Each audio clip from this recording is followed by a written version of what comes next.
Environment വ്യത്യാസമുണ്ട്. ഇവിടെ കുറച്ചും കൂടെ നമുക്ക് പ്രൊഫഷണൽ സ്കിൽസ് നമ്മൾ സ്വയം ബിൽഡ് ചെയ്യാൻ നല്ല ടൈമുണ്ട്.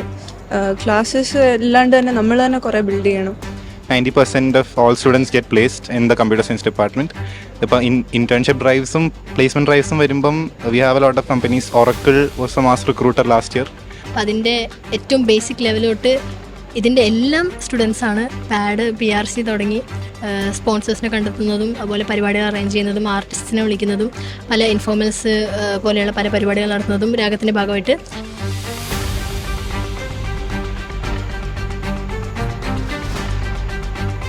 ബാക്കി കോളേജസ് വെച്ച് നോക്കുമ്പോൾ ഇവിടുത്തെ സിലബസ് നല്ല വ്യത്യാസമുണ്ട്. ബാക്കി കോളേജസിൽ കമ്പ്യൂട്ടർ സയൻസ് ആണെങ്കിലും അത് റിലേറ്റഡ് അല്ലാത്ത കുറേ വേണ്ടാത്ത സബ്ജക്ട്സ് നമ്മൾ പഠിക്കുന്നുണ്ട്. ഇനിയും കുറേ ഉണ്ട് എക്സ്പ്ലോർ ചെയ്യാൻ വേണ്ടി. അടിപൊളി ക്യാമ്പസാണ്. ഇപ്പം ഞങ്ങൾ കുറേ കൂടെ ഇത് നടത്തുന്ന രീതിയിലേക്ക് വന്നു. ഓക്കെ, അപ്പം ഫസ്റ്റ് ഇയർ വേറൊരു എക്സ്പീരിയൻസ്. നമ്മളെപ്പോഴും എൻഗേജ് ചെയ്യാനുള്ള ഒരു വകുപ്പ് ഇവിടെ എപ്പോഴും ഉണ്ടാവും. ക്യാമ്പസ് എപ്പോഴും ഓപ്പൺ ആയിരിക്കും. പിന്നെ അക്കാഡമിക്സ് മാത്രം ഫോക്കസ് ചെയ്ത് നമുക്കിവിടെ സർവൈവ് ചെയ്യാൻ പറ്റില്ല. പക്ഷേ ഇപ്പം officially in campus internship and placements third ഇയറിൻ്റെ തുടക്കമാണ് വരുന്നത്. തേർഡ് ഇയർ തുടക്കം ഇൻറ്റേൺഷിപ്പിൻ്റെ ഓപ്പർച്യൂണിറ്റീസ് വരും.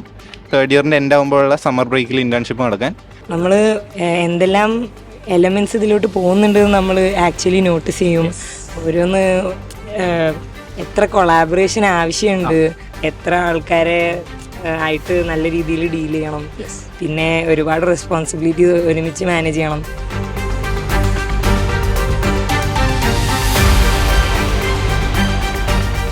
എൻ്റെ ചോദ്യം ഇതാണ്, NIT കാലിക്കറ്റിൽ അഡ്മിഷൻ വേണമെന്ന് ആഗ്രഹിക്കുന്ന ഒരു വിദ്യാർത്ഥി എക്സ്പെക്റ്റ് ചെയ്യേണ്ടത് എന്താണ്?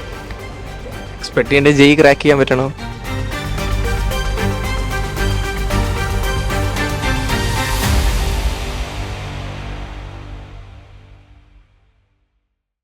ഹലോ ഗായ്സ്, നമ്മളിപ്പോൾ നിൽക്കുന്നത് NIT കാലിക്കറ്റിലാണ്. ആൻഡ് എൻ്റെ കൂടെ ഇപ്പോൾ ഉള്ളത് NIT ക്യാമ്പസിൽ ഫസ്റ്റ് ഇയർ കമ്പ്യൂട്ടർ സയൻസിന് പഠിക്കുന്ന നമ്മുടെ ബ്രില്യനിലുണ്ടായിരുന്ന ഒരു 5-6 വിദ്യാർത്ഥികളാണ്. അപ്പോൾ നമുക്ക് അവരെ ഓരോരുത്തരെയും ഒന്ന് പരിചയപ്പെടാം. എൻ്റെ പേര് സൗവർണിക.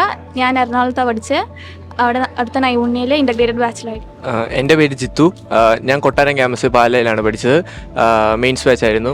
ഓക്കെ. എൻ്റെ പേര് ജ്വാല. ഞാൻ പാലക്കാട് നിന്നാണ്, റിപ്പീറ്റർ ആയിരുന്നു. എൻ്റെ പേര് ഏബൽ. ഞാൻ വരുന്നത് വയനാട്ടിൽ നിന്നാണ്. ഞാൻ പഠിച്ചത് മുത്തോളി ക്യാമ്പസിലെ ഐറ്റോൾ ബാച്ചിലായിരുന്നു. എൻ്റെ പേര് ഇഷിക. ഞാൻ ആലപ്പുഴയിൽ നിന്നാണ്. ഞാൻ കോട്ടയം ഗുഡ് ഷെപ്പേർഡിലാണ് പഠിച്ചത്. ഇൻ്റഗ്രേറ്റഡ് ബാച്ചിലാണ് പഠിച്ചത്. ഹായ്, എൻ്റെ പേര് വൈഗ. ഞാൻ തൃശ്ശൂരിൽ നിന്നാണ്. തൃശ്ശൂരിൽ നിന്ന് ബ്രില്യനിൽ ലോങ് ടേം ബാച്ചിലാണ് പഠിച്ചത്. സോ ഇതൊരു കംപ്ലീറ്റ് മിക്സ് ആണ്. കാരണം ഇതിൻ്റെ അകത്ത് റിപ്പീറ്റർ ഉണ്ട്, ഇൻ്റഗ്രേറ്റഡ് ഉണ്ട്, ലോങ് ടേം ഉണ്ട്. അതായത് ബ്രില്യനിലെ ഒരുമാതിരിപ്പെട്ട പ്രധാന കോഴ്സുകളിൽ പഠിച്ച എല്ലാ വിദ്യാർത്ഥികളും ഇവിടെ നമ്മോടൊപ്പം ഉണ്ട്. ഓക്കെ, അപ്പോൾ നിങ്ങൾ എത്ര ദിവസമായി ഈ ഒരു NIT ക്യാമ്പസിൽ വന്നിട്ട്? കാരണം നിങ്ങളെല്ലാവരും ഫസ്റ്റ് ഇയർ വിദ്യാർത്ഥികളാണ്. എത്ര ദിവസം അല്ലെങ്കിൽ എത്ര മാസമായി? ഓൾമോസ്റ്റ് 9 months കഴിഞ്ഞു. ഓൾമോസ്റ്റ് 9 months ആയി. ഓക്കെ, അപ്പോൾ NIT കാലിക്കറ്റ് എന്ന് പറയുമ്പോൾ തീർച്ചയായിട്ടും കേരളത്തിലെ ഏറ്റവും മികച്ച ഒരു എഞ്ചിനീയറിംഗ് ക്യാമ്പസുകളിൽ ഒന്ന് തന്നെയാണ്. ഞങ്ങളിപ്പോൾ ഈ ഒരു ക്യാമ്പസിലേക്ക് കയറിയപ്പോൾ തന്നെ കണ്ടു 360 അല്ലെങ്കിൽ ഒരു 400 ഏക്കറോളം ഇങ്ങനെ എന്താ പറയുക വിസ്തൃതമായി കിടക്കുന്ന ഒരു വലിയൊരു ക്യാമ്പസാണ്. അപ്പോൾ എങ്ങനെയുണ്ട് NIT കാലിക്കറ്റിലെ ക്യാമ്പസ്? ഇങ്ങനെ പറയുകയാണെങ്കിൽ ക്യാമ്പസ് നൈസായിട്ടുണ്ട്. ഇപ്പോൾ നമ്മൾ പ്രതീക്ഷിക്കും കോളേജ് എന്നൊക്കെ പറയുമ്പോൾ എപ്പോൾ നോക്കിയാലും സ്റ്റഡീസ്, പ്രോജക്റ്റ്, മറ്റേ എക്സാംസ്, അതൊക്കെ ആയിരിക്കും നമ്മൾ അക്കാഡമിക് ആയിരിക്കും എന്ന് പ്രതീക്ഷിച്ചു. ബട്ട് ഇവിടെ വന്നപ്പോൾ മനസ്സിലായി അപ്പാർട്ട് ഫ്രം ദാറ്റ് ഇവിടെ സ്പോർട്സ് ഉണ്ട്, അതുപോലെ കൾച്ചറലുണ്ട്, പിന്നെ ബാക്കി കുറേ ആക്ടിവിറ്റീസ് ഉണ്ട്. അപ്പോൾ സ്റ്റഡീസിൻ്റെ കൂടെ ബാക്കിയുള്ളതും നമുക്ക് ചെയ്യാൻ പറ്റും. ഓക്കെ, ഇവിടെ വന്നപ്പോൾ അക്കാഡമിക്സ് മാത്രം ഫോക്കസ് ചെയ്ത ഒരു ഇതല്ല. നമ്മൾ എൻട്രൻസ് കോച്ചിങ്ങിൻ്റെ ടൈമിൽ പഠിച്ച രീതിയിൽ വർക്കുണ്ട്. പക്ഷേ എന്ന് പറഞ്ഞാൽ എൻട്രൻസ് കോച്ചിങ്ങിൽ അക്കാഡമിക് ഫോക്കസ്ഡ് ആയിട്ട് നമ്മൾ പഠിച്ച ആ ഒരു ഇതല്ല. എൻവയോൺമെൻറ്റ് വ്യത്യാസമുണ്ട്. ഇവിടെ കുറച്ചും കൂടെ നമുക്ക് പ്രൊഫഷണൽ സ്കിൽസ് നമ്മൾ സ്വയം ബിൽഡ് ചെയ്യാൻ നല്ല ടൈമുണ്ട്. ക്ലാസ്സസ് അല്ലാണ്ട് തന്നെ നമ്മൾ തന്നെ കുറേ ബിൽഡ് ചെയ്യണം. ക്ലാസ്മേറ്റ്സ് എല്ലാവരും ഭയങ്കര നമ്മുടെ തന്നെ ലെവലുള്ളതും പ്രൊഫഷണൽ ആ ഒരു ഇതിലുള്ളവരുമാണ്. അപ്പോൾ ഇവിടെ ഭയങ്കര വേറൊരു എൻവയോൺമെൻറ്റാണ്. അപ്പോൾ ഏബൽ, അപ്പോൾ ഇവർ രണ്ടുപേരും ഇവിടുത്തെ കരിക്കുലർ ആക്ടിവിറ്റീസിനെ പറ്റിയാണ് പറഞ്ഞത്. അപ്പോൾ ഏബലിനോട് എനിക്ക് ചോദിക്കാനുള്ളത് NIT കാലിക്കറ്റിലെ അക്കാഡമിക്സ് ആണ്. കാരണം ഇത്രയധികം സ്റ്റുഡൻസ് ഇങ്ങോട്ട് ഒഴുകി എത്തണമെങ്കിൽ ഇവിടെ അത്രത്തോളം റിസൾട്ടും പ്ലേസ്മെൻറ്റും ഒക്കെ ഉണ്ടായതുകൊണ്ട് തീർച്ചയായിട്ടും അതുകൊണ്ടാണ് ഇത്രയും സ്റ്റുഡൻസ് ഇവിടേക്ക് എത്തുന്നത് തന്നെ. അപ്പോൾ ഈ ഒരു 9 months എക്സ്പീരിയൻസിൽ ഏബലിന് എങ്ങനെയായിരുന്നു ഇവിടുത്തെ അക്കാഡമിക്സ് ഒക്കെ ആയിട്ട് എന്തായിരുന്നു ഒരു അഭിപ്രായം? അക്കാഡമിക്സ് എന്ന് പറയുമ്പം ഞങ്ങൾക്ക് ഒരു ദിവസം ഹാഫ് ഡേ ക്ലാസ് ഉണ്ടാവുള്ളൂ. ബാക്കി ഹാഫ് ഡേ ഞങ്ങൾക്ക് ഇഷ്ടമുള്ളത് പഠിക്കാനും സ്വന്തം പുതിയ മേഖലയിലേക്ക് കടന്നു ചെല്ലാനും പിന്നെ അവിടെ സ്വന്തമായിട്ട് ഡെവലപ്പ് ചെയ്യാനും ഉള്ള ചാൻസ് ഉണ്ട്. ഇവിടുത്തെ പ്രൊഫസേഴ്സ് എല്ലാം അടിപൊളിയാണ്. ഞങ്ങൾക്ക് വളരെ യൂസ്ഫുള്ളാണ് അവരുടെ ക്ലാസ്സുകൾ. എക്സാമിലൊക്കെ ഓൾമോസ്റ്റ് അവർ പഠിപ്പിക്കുന്നതെന്ന് തന്നെയാണ് വരുന്നത്. അതുകൊണ്ട് തന്നെ കുഴപ്പമില്ലാതെ തന്നെ അക്കാഡമിക്സ് പോകുന്നുണ്ട്. സോ ജ്വാല, ഞങ്ങൾ ഈ ഒരു ദിവസം ഇവിടെ എത്തിയിരിക്കുന്നത് ഇവിടത്തെ ഈ ഒരു വർഷത്തിലെ അല്ലെങ്കിൽ നിങ്ങളുടെ ഒരു അക്കാഡമിക് ഇയറിലെ ഏറ്റവും വലിയ ഫെസ്റ്റായ രാഗം നടക്കുമ്പോഴാണ്.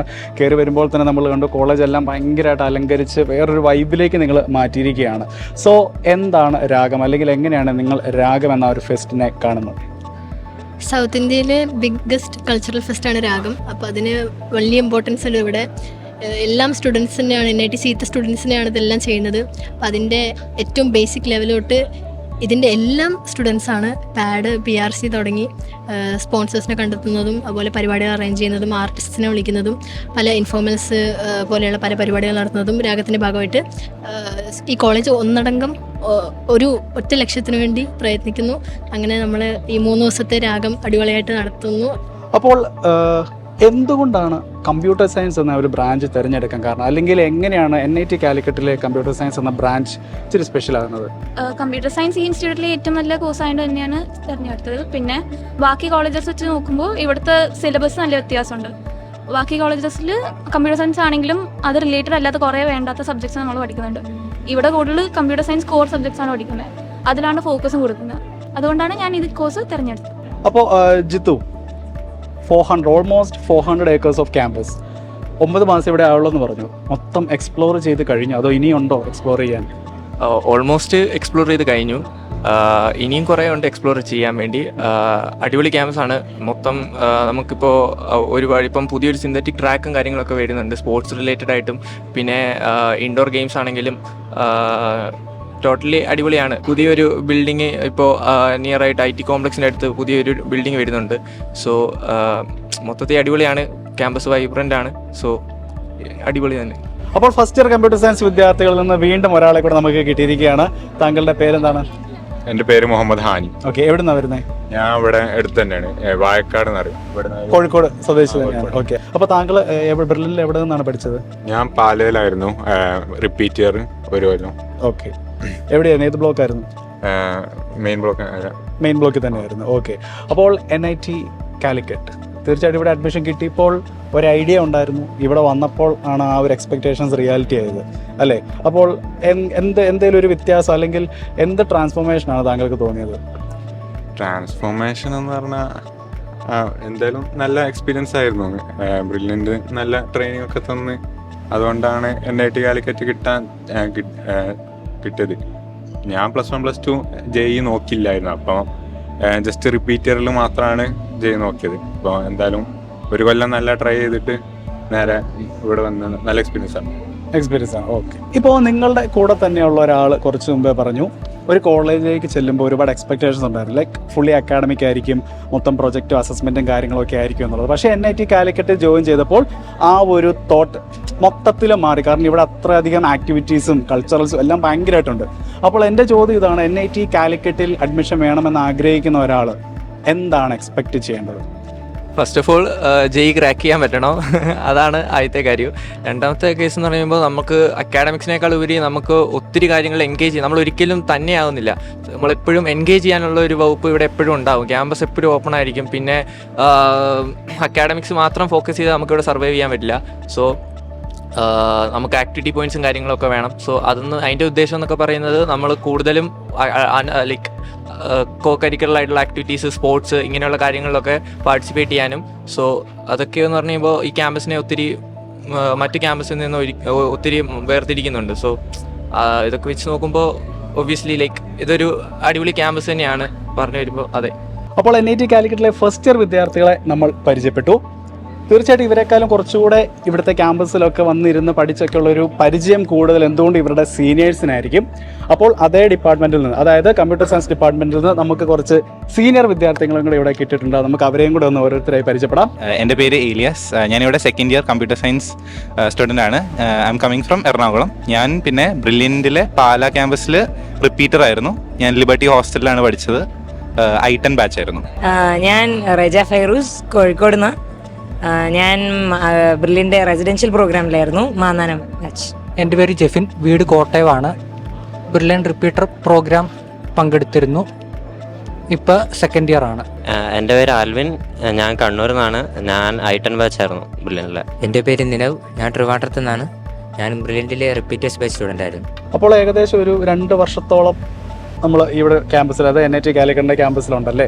അപ്പോൾ തീർച്ചയായിട്ടും ഫസ്റ്റ് ഇയറുകാരെക്കാളും നിങ്ങൾ കുറച്ചുകൂടെ കാര്യങ്ങളൊക്കെ എക്സ്പ്ലോർ ചെയ്തിട്ടുണ്ടായിരിക്കും, കുറച്ചുകൂടെ എക്സ്പീരിയൻസ് നിങ്ങൾക്കുണ്ടായിരിക്കും അല്ലേ. അപ്പോൾ എങ്ങനെയുണ്ട് as A second year student NIT Calicut campus? NIT Calicut campus academics അടിപൊളിയാണ്, ക്യാമ്പസ് ലൈഫ് അടിപൊളിയാണ്, ഫ്രണ്ട്സിൻ്റെ ഒക്കെ കൂടെ രസമാണ്. പിന്നെ എല്ലാ ആഴ്ചയിലും ഓരോ ഈവെന്റ്സ് കാണും, അപ്പൊ ക്യാമ്പസ് മൊത്തത്തിൽ ആക്റ്റീവ് ആയിരിക്കും, എനർജി ആയിരിക്കും. പിന്നെ ഇതേ കൂട്ട് ഫെസ്റ്റ് കാണും, എല്ലാം കൊണ്ട് അടിപൊളിയാണ്. ഓക്കെ, ഇപ്പൊ ഇതിപ്പോ നിങ്ങളുടെ ഈ ഒരു ബിടെക് ജീവിതത്തിലെ 2ാമത്തെ ഫെസ്റ്റ് ആണ്. അപ്പൊ ആദ്യം നിങ്ങൾ ഇവിടെ വന്നപ്പോൾ ഒബ്വിയസ്ലി നിങ്ങൾ ഫസ്റ്റ് ഇയർ ആണ്, നിങ്ങളിതെല്ലാം like you are seeing it for the first time, explore ചെയ്യുന്ന ഫസ്റ്റ് ടൈം ആണ് നിങ്ങൾ കഴിഞ്ഞ കൊല്ലം വന്നപ്പോൾ. ഓക്കെ, അപ്പൊ കഴിഞ്ഞ കൊല്ലത്തെ ഈ ഒരു ഫെസ്റ്റ്, രാഗം ഫെസ്റ്റ് ഓർക്കുന്നുണ്ടോ, റെമിനിസൈസ് ചെയ്യുന്നുണ്ടോ? ഉണ്ട്. ഓക്കെ, എന്തായാലും ഓർമ്മ? തത്വ ഉണ്ട്. തത്വ ഇവിടുത്തെ ടെക്നിക്കൽ ഫെസ്റ്റിവൽ ആണ്, രാഗം കൾച്ചറൽ ഫെസ്റ്റിവൽ. ഫസ്റ്റ് ഇയർ ആയിരുന്നപ്പം ഞങ്ങളായിരുന്നു കുറേ കൂടെ വർക്ക് എടുക്കുന്ന ഇത്. ഓക്കെ, ഇപ്പം ഞങ്ങള് കുറേ കൂടെ ഇത് നടത്തുന്ന രീതിയിലേക്ക് വന്നു. ഓക്കെ, അപ്പം ഫസ്റ്റ് ഇയർ വേറൊരു എക്സ്പീരിയൻസ്, ഇതിന്റെ അടിയിൽ വർക്ക് എടുക്കുന്നത്. ഇതിപ്പം കുറേ കൂടെ ഫെസ്റ്റിനെ ഞങ്ങളുടെ ഒരു ഫെസ്റ്റ് എന്നുള്ള രീതിയാണ്. ഓക്കെ, അതായത് ഫസ്റ്റ് ഇയർ കുറച്ചുകൂടെ നിങ്ങളൊരു ഫിസിക്കൽ ലേബർ ആയിരുന്നെങ്കിൽ ഇവിടെ കുറച്ചുകൂടെ ഒരു ഓർഗനൈസേഷണൽ ചുമതലയാണ് ആ രീതിയിലേക്ക് മാറുന്നു. ഓക്കെ, അപ്പോൾ തീർച്ചയായിട്ടും അത് എന്താ പറയാ, ഒരു നിങ്ങൾ തന്നെ ചിന്തിക്കുമ്പോൾ ഒരു അപ്ഗ്രേഡ് തന്നെയാണ്. ഗ്രൗണ്ട് ലെവലിൽ നിന്ന് നമ്മൾ അടുത്തൊരു ലെവലിലേക്ക് അടുത്ത വർഷം ആകുമ്പം ടെക്നിക്കൽ ഫെസ്റ്റിവൽ ഞങ്ങളായിരിക്കും നടത്തുന്നത്. ഓക്കെ, 4th ഇയർ ആകുമ്പം കൾച്ചറൽ ഫെസ്റ്റിവൽ ഞങ്ങൾ നടത്തും. ഓക്കെ, സോ ഈ NIT കാലിക്കറ്റ് ക്യാമ്പസ് എന്ന് പറഞ്ഞാൽ ഒരുപാട് ലോകോത്തര കമ്പനികൾ വന്ന് പ്ലേസ്മെന്റ് ഡ്രൈവുകൾ നടത്തുന്ന ഒരിടം കൂടിയാണ്. Okay, so as A computer science students എങ്ങനെയാണ് ഈ ഒരു പ്ലേസ്മെന്റ്സ് ഒക്കെ ലൈക്ക് എത്രത്തോളം എക്സ്പോസ്ഡ് ആണ് നമ്മൾ ഈ മൾട്ടിനാഷണൽ കമ്പനീസ് ഒക്കെ ആയിട്ട്? Okay, as of now, as far as the records go, computer science department theneyana best placements. Almost above 90% of all students get placed in the computer science department. Ipo internship drives placement drives varumbam we have a lot of companies. Oracle was a mass recruiter last year. This time a few of my seniors got placed in internship in Accenture. The best of the best, the 9 CGP above guys, avarku Goldman Sachs avarude internship kittiyundu. And then some also, a few people have also gotten placed there. അപ്പം ഇതുപോലെ തന്നെ കുറേ companies ഇപ്പം എൻ്റെ ഇപ്പോൾ അടുത്ത semester തുടങ്ങുമ്പോഴത്തേക്കും കമ്പനീസിൻ്റെ interview rounds എല്ലാവരും തുടങ്ങും. And then through out the year companies keep coming. അപ്പം അതിൻ്റെ ഒരു ബിൽഡപ്പ് ഉണ്ട്. ഓക്കെ, അപ്പോൾ ഏത് ഇയർ മുതലാണ് നിങ്ങൾ ആസ് എ സ്റ്റുഡൻറ്റ്, ഇപ്പോൾ first year, second year, third year, fourth year, ഏത് ഇയർ ആകുമ്പോൾ മുതലാണ് ഈ പറഞ്ഞ പ്ലേസ്മെന്റ് കമ്പനീസ് ഒക്കെ ആയിട്ട് നിങ്ങൾ കൂടുതൽ എക്സ്പോസ്ഡ് ആകുന്നത്, അല്ലെങ്കിൽ നിങ്ങൾക്ക് ഓപ്പർച്യൂണിറ്റീസ് ലഭിക്കുന്ന ഏത് ഇയറിലേക്ക് എത്തുമ്പോഴാണ്? ഓഫ് ക്യാമ്പസ് ഇന്റേൺഷിപ്സും ഇപ്പോൾ റിസർച്ച് ഇന്റേൺഷിപ്സ് ഒക്കെ നമുക്ക് ഏത് ഇയർ വേണമെങ്കിലും അപ്ലൈ ചെയ്യാം. ഓരോരോ സ്പെസിഫിക് പ്രൊഫസേഴ്സിനെ ഇമെയിൽ ചെയ്ത് നമുക്ക് അവരെ അപ്രോച്ച് ചെയ്യാം. പക്ഷേ ഇപ്പം officially in campus internship and placements third ഇയറിൻ്റെ തുടക്കമാണ് വരുന്നത്. തേർഡ് ഇയർ തുടക്കം ഇന്റേൺഷിപ്പിൻ്റെ ഓപ്പർച്യൂണിറ്റീസ് വരും. തേർഡ് ഇയറിൻ്റെ എൻഡ് ആകുമ്പോഴുള്ള സമ്മർ ബ്രേക്കിൽ ഇന്റേൺഷിപ്പ് നടക്കാൻ. പിന്നെ ഫോർത്ത് ഇയറിൻ്റെ ബിഗിനിങ് പ്ലേസ്മെന്റ് ഡ്രൈവ്സ് തുടങ്ങും for after college placement. So this is your second year in this campus as well as this is your second രാഗം അല്ലേ? അപ്പോൾ നിങ്ങളുടെ ഒരു സഹപാഠി നേരത്തെ പറഞ്ഞ പോലെ തന്നെ കഴിഞ്ഞ ഇയറിൽ നിങ്ങളാണ് കുറച്ചുകൂടെ ഗ്രൗണ്ട് വർക്കുകൾ ചെയ്തത്. ഇക്കൊല്ലം നിങ്ങൾ കുറച്ചുകൂടെ ഓർഗനൈസേഷണൽ മേഖലയിലാണ് അല്ലേ? ഓക്കെ, അപ്പോൾ എങ്ങനെയാണ് ആ ഒരു ഡിഫറൻസ് ഇപ്പോൾ ഫീൽ ചെയ്യുന്നത്? ലൈക്ക് ആ ഒരു കഴിഞ്ഞ വർഷത്തെയും ഈ വർഷത്തെയും ഡിഫറൻസ് എന്താണ്? ഡിഫറൻസ് എന്ന് പറയുമ്പം ആ ഒരു ലെവൽ ഓഫ് ഇൻവോൾവ്മെൻ്റ് ആയിരിക്കും. ഇപ്പം ഞാൻ ഇവിടുത്തെ ഒരു ഹോം ടീമിലുണ്ട്, ഇന്ത്യൻ സ്ട്രീറ്റിൽ. അപ്പം കഴിഞ്ഞ വർഷം ഞങ്ങൾ ഫസ്റ്റ് ഇയറിലായിരുന്ന സമയത്ത് ജസ്റ്റ് പെർഫോമിംഗ് ടീമായിരുന്നു. അപ്പം ഞങ്ങൾക്ക് സ്ക്രിപ്റ്റ് തരും, സീനിയേഴ്സ് ഇൻസ്ട്രക്ട് ചെയ്യും, നമ്മൾ പണിയെടുക്കും. ഈ വർഷം വി ഹാവ് ടു മാനേജ് നമ്മളുടെ ജൂനിയേഴ്സ്, അവരെ റെഡിയാക്കണം, അവരെ കൊണ്ട് പണിയെടുപ്പിക്കണം. ആ ഒരു നമ്മൾ എന്തെല്ലാം എലമെന്റ്സ് ഇതിലോട്ട് പോകുന്നുണ്ടെന്ന് നമ്മൾ ആക്ച്വലി നോട്ടീസ് ചെയ്യും.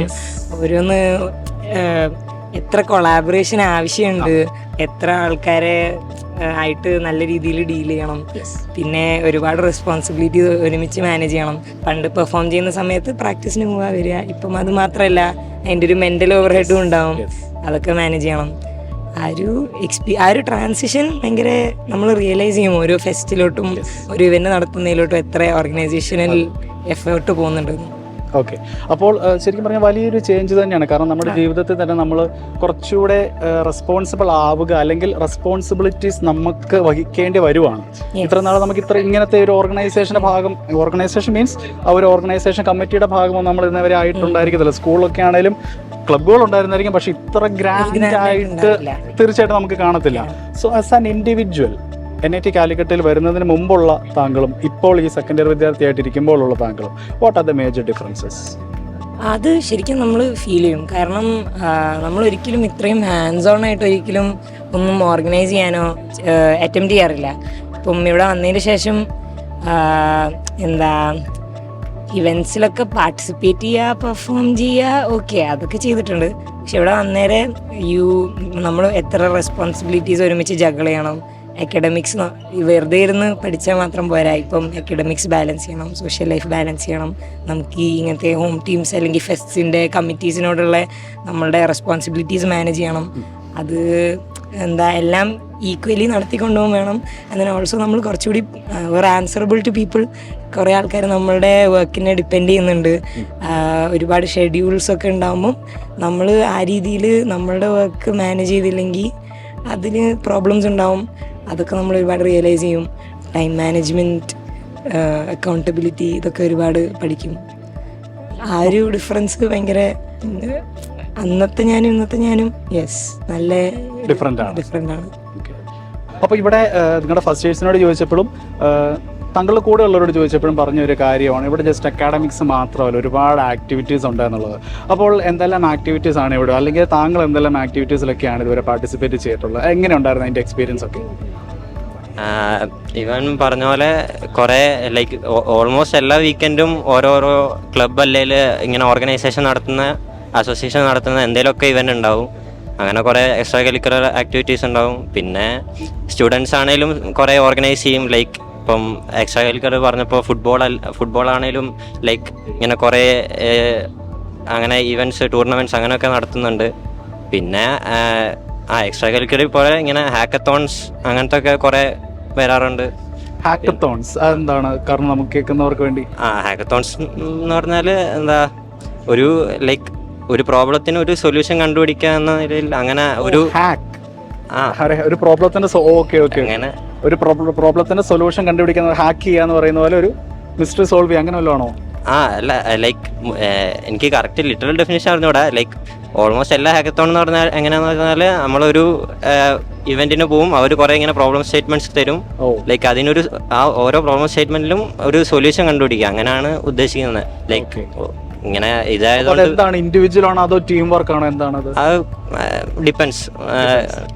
ഇൻഡിവിജ്വലായിട്ട് ചെയ്യാം, ടീമായിട്ട് ചെയ്യാം, അങ്ങനെ ഇത് ഹാക്കത്തോൺ അനുസരിച്ചിരിക്കും. ഓക്കെ. അപ്പോൾ നമ്മൾ ഫസ്റ്റ് ഇയർ വിദ്യാർത്ഥികളുടെ എക്സ്പീരിയൻസും അറിഞ്ഞു, അതുപോലെ തന്നെ സെക്കൻഡ് ഇയർ വിദ്യാർത്ഥികളുടെ ആ ഒരു എക്സ്പീരിയൻസും അറിഞ്ഞു. അപ്പോൾ തീർച്ചയായിട്ടും ഇവരുടെ വാക്കുകളിൽ നിന്ന് വ്യക്തമാണ് എത്രത്തോളം വലിയ അല്ലെങ്കിൽ എത്രത്തോളം ഒരു ബെസ്റ്റ് ക്യാമ്പസ് ആണ് NIT കാലിക്കറ്റ് എന്നുള്ളത്. അപ്പോൾ തീർച്ചയായിട്ടും NIT സ്വപ്നം കാണുന്ന വിദ്യാർത്ഥികൾക്ക് ഒരു സ്വപ്ന ക്യാമ്പസ് തന്നെയാണ് NIT campus, NIT Calicut campus, അതിനൊരു സംശയമില്ല. അപ്പോൾ guys, thank you for your time. അപ്പോൾ തീർച്ചയായിട്ടും നിങ്ങളുടെ വാക്കുകൾ വളരെ മികച്ചതായിരുന്നു. ഇനിയും എഴുതാൻ പോകുന്നവർക്ക് ഈ ഒരു ക്യാമ്പസിലേക്ക് വരാനുള്ള ഏറ്റവും വലിയ പ്രചോദനം തന്നെയാണ് നിങ്ങളിപ്പോൾ ഈ ക്യാമ്പസിനെ പറ്റി പറഞ്ഞുള്ള വാക്കുകൾ. So guys, thank you very much. Brilliant Study Center, India's #1 coaching center for NEET and JEE.